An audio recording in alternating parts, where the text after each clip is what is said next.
our last comic standing. Please make some noise for Avery Quinn.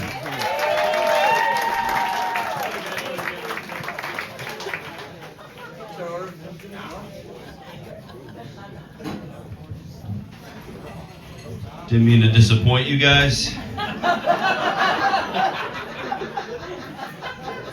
I know Avery Quinn sounds like a hot girl name. Like, fellas, if you were on Tinder and you just saw the name Avery Quinn, you'd be like, well, I want to see what she looks like. And how much would that suck? You just swipe it. It's just me like, oh.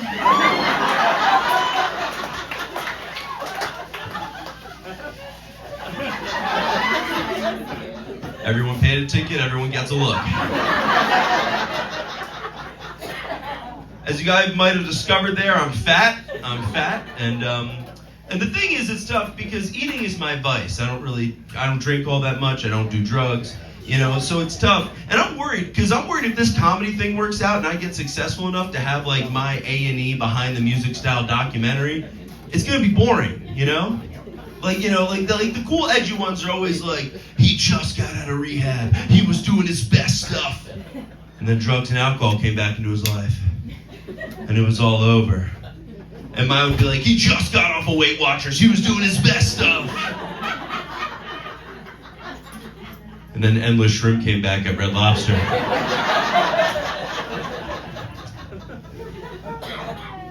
Being fat gets me into situations I wouldn't think it would.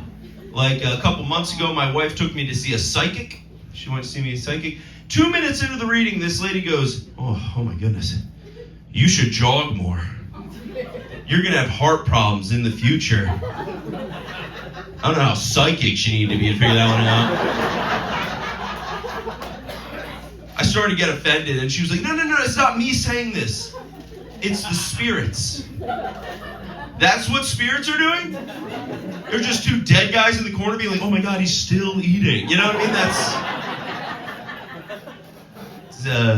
Does anyone here believe in psychics? Is anyone like that? Okay, you, man, that's very cool. I didn't the entire time. I thought it was kind of like a fool thing. And then at the end of the half hour, 2 minutes left, she got me. Because the whole time it was all like the vague positive stuff. And then 2 minutes left, she just goes, you call things gay to make fun of stuff you don't understand. I'm like, oh my God. Goosebumps still. I don't know. I'm not that fat. I do like to think I'm middle seat fat is what I call it, Where I'm a normal guy most of the time until I have to sit in the middle seat of any situation, Planes, trains, movie theaters, it doesn't matter. I'm a normal guy until I get that ticket that says 2B. And then I get to my seat and the people in 2A and 2C look like they're about to die in a horror movie. And I'm staying there, I'm like, do you want to play a game? My thighs are sweaty, try not to touch them, I actually lost 60 pounds, that's totally true. You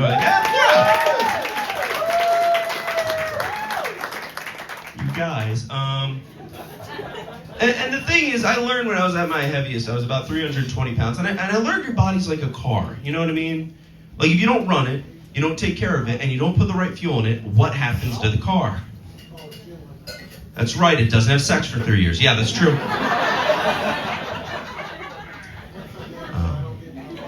I try to take care of myself now. The one thing I really don't like about taking care of myself, I don't like getting haircuts. I really don't. I think hairdressers, they get too personal too quickly. Like the last time I went to a hairdresser, I sit down, she's like, how are you? And I go, I'm good. And to be polite, I'm like, how are you? And immediately she goes, not good. My daughter's after school program closes at 6 and I work till 7:30. I have no way to get her home. I was like, oh. You can cut the sideburns a little bit shorter if you want. Like, what you want in that interaction? Just like, I'll pick her up.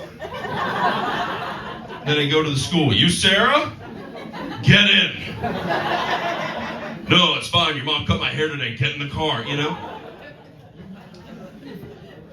I don't know if anyone resonates with this here, but I do feel like I should be more handsome.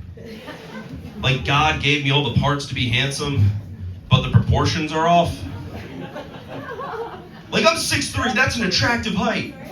But it's not attractive when 1.5 feet of it is head, you know what I mean? That's too much, man. Oh, no. I am a bigger guy. I'm a bigger guy. So a lot of times people will be like, you played football in high school, didn't you? I go, yeah. They go, yeah.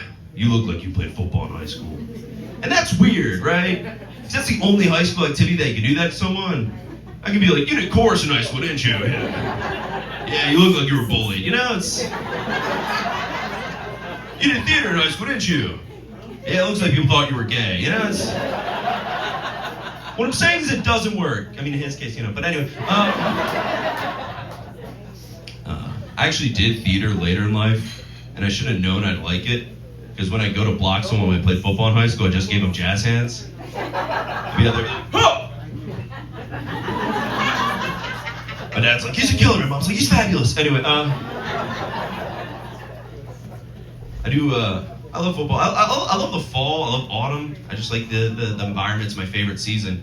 But whenever I say that I love autumn, there is always one guy in there. He's always like, yeah, you like fall because of football, right? Because football's starting, yeah. And then I get insecure as a man. I'm like, oh yeah, dude, also the leaves are changing. It's soup season, yeah, you know.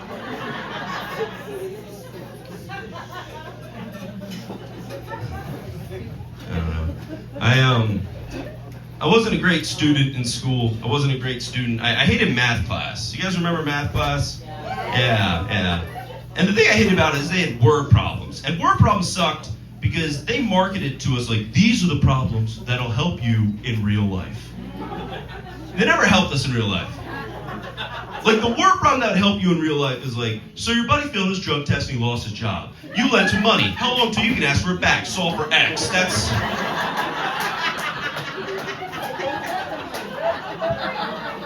It's a realistic word problem, man. When I was in school, I took German because I wanted to waste 2 years of my life. I took German in middle school. I remember nothing. I remember not one thing. The only thing I remember about German class is around Christmas time, 8th grade, the German teacher taught us German Christmas carols. And then we went to the local retirement home to sing the German Christmas carols. At the time, I thought that was a nice thing to do. Looking back, that was so borderline disrespectful. I see some blank faces. I don't know if you guys remember who was in retirement homes about 15 years ago. What generation, what World War fighting generation was in retirement homes? Do you understand the amount of calls their kids must have gotten? They're like, no, Dad, the Germans aren't singing outside your window. And then me and my friends are out there like, 99, segla, balloons, you know.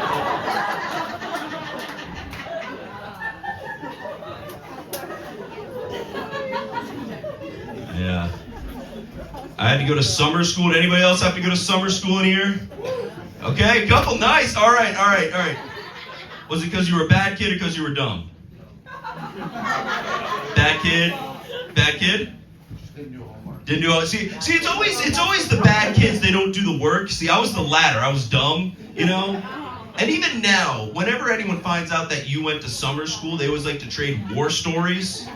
You know, you talk to someone, they're like, oh, dude, I went to summer school. I never went to class. I always started fights. Why'd you go? And I'm like, oh, dude, I couldn't read. You know, it's less rebellious when you don't know your vowels. I hate talking to smart kids. I really do. I hate talking to smart kids. Have you guys talked to, like, a smart kid recently? I was talking to my friend's son. He's going to college. He's like, well, Avery, I have Yale as a reach school and UConn as a safety school. What was your safety school? I was like, Cumberland Farms? I don't know. Where are we gonna go? Yeah, thank you. It was good. I don't know. It is interesting. So I'm not originally from New England. I'm originally from central Pennsylvania. And I like New England. You guys are all right. You guys are a little uptight, though. You know that, right? Because every night I go out and I do this, and I always get asked the same 3 questions. Like, where are you from? Have you been drinking? Do you know how fast you're going? I was like, yes.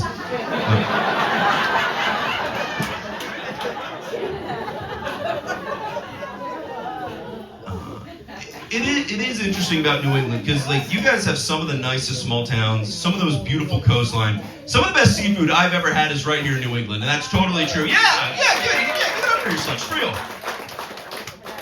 The one thing that you guys have that's the worst, gas stations.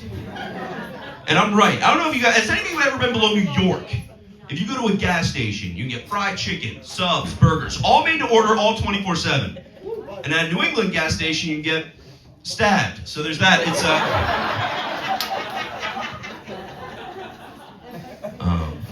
a little bit about me. I'm from a very famous part of central Pennsylvania. Some of you may have heard of it. It's called Lancaster County. And if you've heard about Lancaster County, you've heard of it because of the Amish. That's right. That's right. And New England people, I'll give you credit. You're smarter than the rest of the country. You're very cultured. You know nothing about the Amish. Because I lived up here 3 years. All the time I tell people I'm from Lancaster, they go, oh, Lancaster County, Amish. Are you Amish? You know anything about the Amish, you know they have one specific look and one specific job. They all have the hats, the beards, and the buggies, and they're all farmers. There's not some guy in the Amish community being like, all right, here are the jobs for the rest of your life. Farmer, farmer, farmer. Undercover secret comedian. Farmer, farmer, farmer. That's when Amish people get drunk and have sex with people that aren't their cousins. Anyway, that's... You can look it up. I'm right. I've lived with them. They're like, dude, she doesn't have the same last name as me. It's so hot. I'm like, nice, man. Anyway, New England, it's interesting too because I lived up here and I like it, and it's neat because you guys have like real diversity here. I mean, not like in here, but like other places. There's real. Like, I live in Lancaster. The biggest minority group in Lancaster County is the Amish. Do you understand? The biggest minority group is the only people in the world whiter than me. You understand? When I lived in Lancaster, I thought I was good at basketball. I moved to New England. I don't play basketball anymore, you know? Because if you lose to an Amish guy in basketball, it's your fault, you know? I'll try to break your ankles. You can hear his claws. It's like, you know? He tries to dunk. I'm like, Ezekiel, no! You know?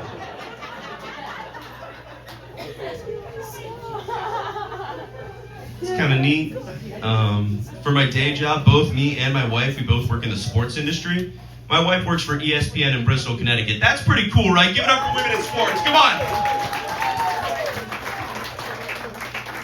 And I work at Dick's Sporting Goods. Give it up. Come on. It's not too bad working at Dick's. The corporate speaks a little much.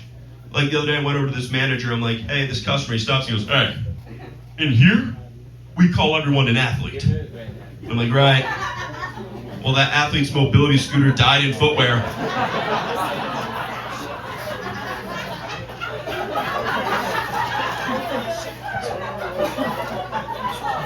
It's going to take 7 people to move that athlete.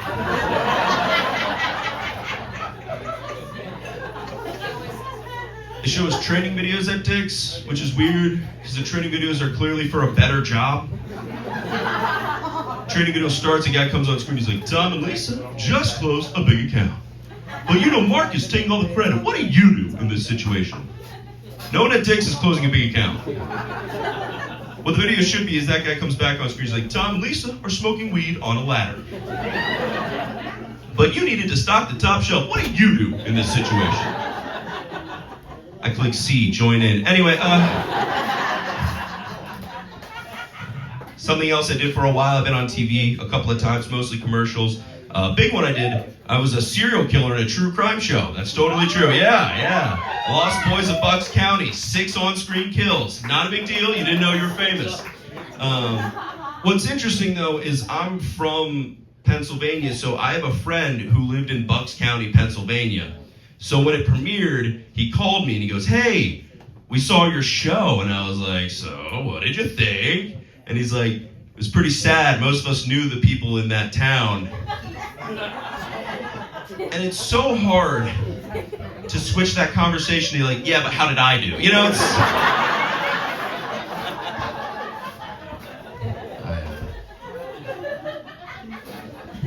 I've been looking for a new job recently. My wife suggested Walmart. I don't know if you guys have ever had a significant other hurt your feelings while trying to help you. She's pretty good at it, yeah. Also, I wouldn't be good at Walmart. You guys see this face? You put this face in a blue vest, don't act like you wouldn't start talking a little bit slower to me.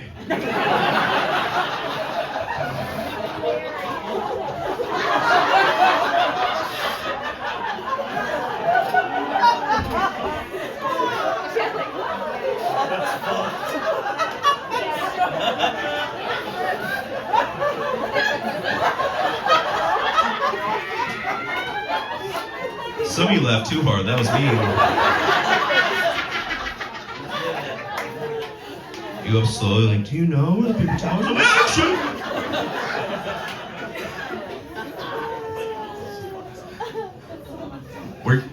Working at Dick's is interesting because like people think I'm obsessed with sports, and I'm not. I like sports, but I work with people who are obsessed with sports, and I'm a people pleaser. Like a couple weeks ago, or a couple months ago, the old man, one of my managers came in, he's like, Avery, did you see the Ravens traded Derrick Henry? And I'm like, you're trading for Derrick Henry? And I'm like, I'm a Ravens fan. And I was like, yeah, that's pretty cool. He's like, well, you don't seem excited. I'm like, Andy, I'm excited. He's like, oh yeah? How excited are you? I'm like, Andy, I'm so excited my face is getting ready. He's like, yeah, I can see it getting ready. He's like, how excited are you? I'm like, Andy, I'm so excited you're gonna scream. He's like, yeah, you're gonna scream? I'm like, oh yeah, I'm gonna scream. And I was like, ow, ow! And he was like, ow, ow! And then the next day he came in, he's like, you see the guy, new defensive coordinator? I'm like, not tonight, I have a headache.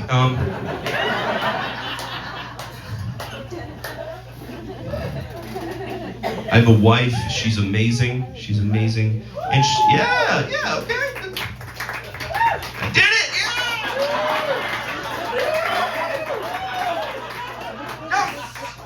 yeah! Interesting thing, she's a twin.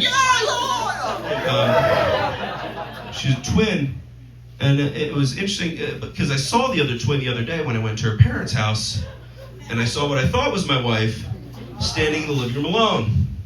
So I tried to be romantic, you know? Went up behind her, put my hands on her hips, gave her a little kiss on the neck. Wasn't her, oh yeah. It's not my fault that her dad has a really soft neck.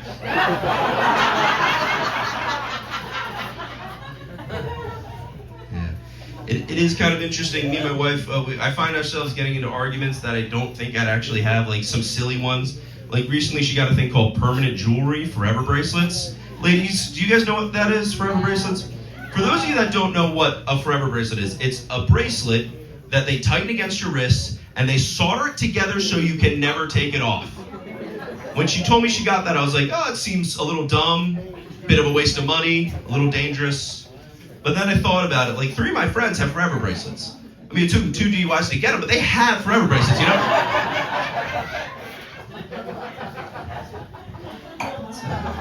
It's kind of neat. A little thing, actually, we got married December 8th. We got married recently, yeah. And I didn't want to be one of those grooms that did nothing, that just went along for the ride. I wanted to be involved. So what I did was I actually I got a dance lesson, to have a choreographed first dance. I think, yeah, thank you, yeah. And the thing is, as a guy, I didn't realize 90% of that dance is just them telling you to not step on the dress. That's all it is. The whole time they're like, don't step on the dress. Slide your feet so you don't step on the dress. Whatever you do, don't step on the dress. And then when the big day came, it was twice as hard as they'd said to not step on the dress. Because she was wearing one too, you know, it was tough. Yeah. We moved recently, which was fun. We moved to a different apartment, a bigger apartment in the same town that we lived in. Some of you look at me and think that's stupid. That's the best move you can make. Because like, sure, we didn't buy a house, we didn't achieve the American dream and all that stuff. But we are successful enough to let our neighbors know we're just a little bit better than them. You know what I mean? That's like, I'm still a rat in a cage, but this rat has an in-unit washer dryer. We wanted to get a little more responsibility in our lives. We want to have a little more responsibility in our lives. So we're thinking about, we were getting a dog. We wanted to get a dog. And the dog I wanted to get a small dog, you know what I mean? Because that's what I grew up with. I like something I can sit in my lap, I can hold, I can cuddle. She grew up with big dogs, you know? And we were having this argument, and her argument was, well, Avery, a big dog can help us with protection. You know, we can use a big dog for protection. So what we did is we compromised. We got a medium-sized dog, and we gave him a gun. So.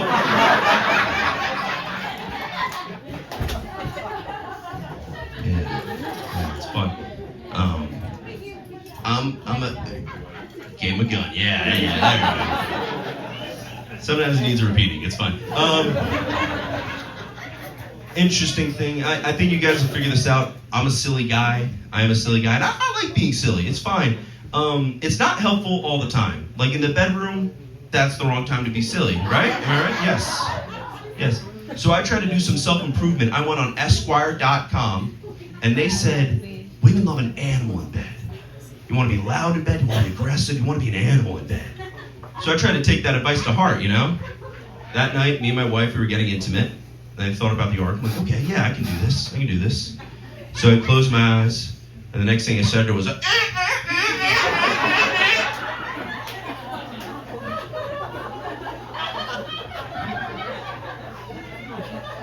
then I stole her french fries and flew away.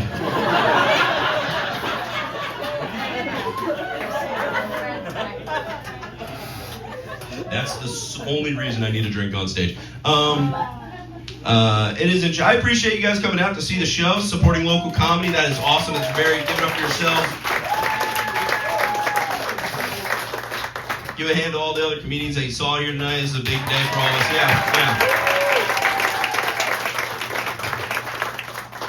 And I really appreciate it because like my father never believed in my dream. He called it he called it stupid, a waste of time, and a waste of money. Oh, stand-up isn't my dream, by the way. I want to go whale watching in every state. That's the applause. It's like, yeah. The dumbest joke I've ever heard. Yeah. No, it is neat. And stand-up actually, like personally, if I'm gonna get a little introspective for a second, it helps me with my self-esteem. And truly, you know what I mean? Because like one time I was doing a show, and then I did a joke about how fat I was, and this lady stands up and she goes, "Actually, you're not that fat." And it was the wrong time to do that, but it was very appropriate. It was nice. It made me feel better. And then I did a joke about how ugly I was, and another lady stands up and she was like, "Actually, you're not that ugly." And then I did a joke about how straight I was, and my old camp counselor stands up and is like, "Actually," anyway,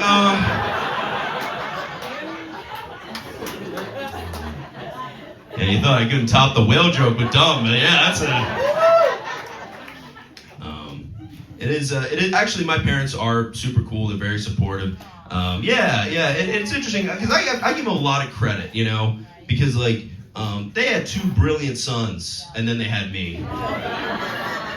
And it's so hard to brag about 2 out of your 3 kids, you know what I mean? They would just try to slip me in the back. They'd be out with their friends. They're like, "Oh, well, Travis is in med school. Ethan made Dean's List, and Avery, he's pre-diabetic, so big things, all of them."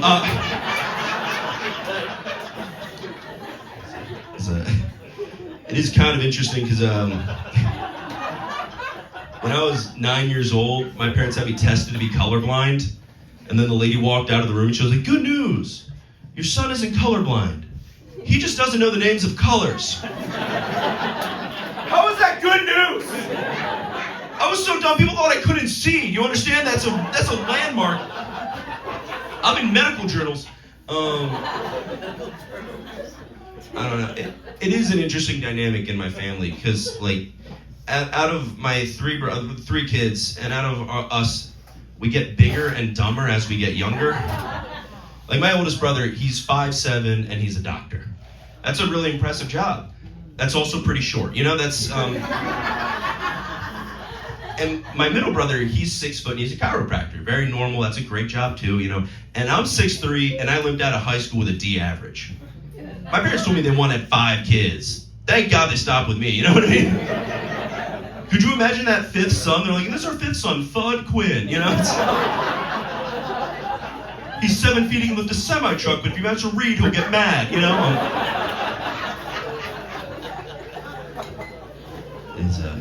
It is kind of interesting.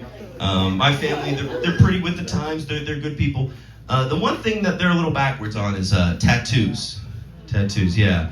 Like my grandparents told me in their generation, you get a tattoo for 3 reasons. You were a firefighter, you were a sailor, or you were in the military.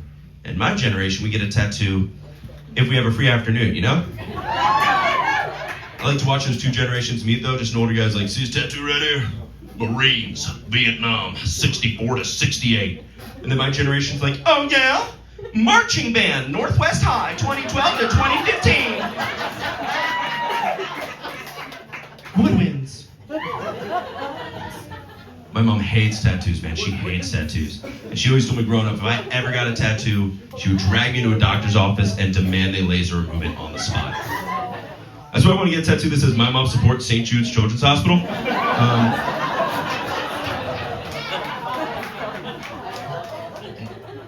One of the toughest things with comedy, one of the toughest things with being married now is I have to deal with the in-laws now. And that's been a change. It's tough because it's tough to understand how to respond to them in certain environments. Like around New Year's, what happened was I got a text from my father-in-law, and he texts me and he goes, "Hey, Happy New Year's. Welcome to the family. We couldn't be happier to have you. I love you." That was a really nice thing, and he's never texted "I love you" before, so I was trying to be like delicate with the situation, trying to find the right response. And what I ended up I tried to send back was, "Thank you. I couldn't feel more welcome in this family. Happy New Year's." And I went to put "I love you too," but for whatever reason, it autocorrected to more. And it's sent before and then 2 seconds later, I just see a green thumbs up. And then I went, "Oh, sorry, LOL, meant to put 2, haha." And then he liked that too. So now it just looks like I'm soft flirting with my father-in-law. And then my wife sees it and she's like, "Who is that?" And I'm like, "Sweetie, he does have a soft neck. Thank you, I'm Avery Quinn. You have a good night."